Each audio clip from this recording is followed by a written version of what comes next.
Our culture is infatuated with the easy. And how this really shows up is through temptation and sin. Those really, what they are us trading in God's power for temporary easy solutions.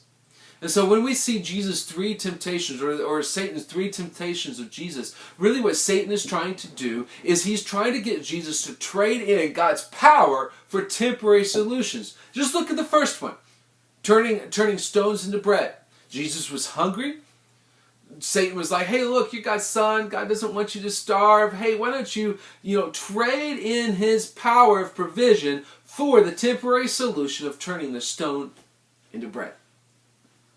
Jesus would have none of it.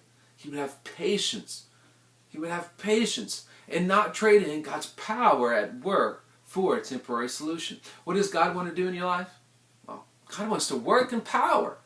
God doesn't want us to trade in for temporary, easy solutions.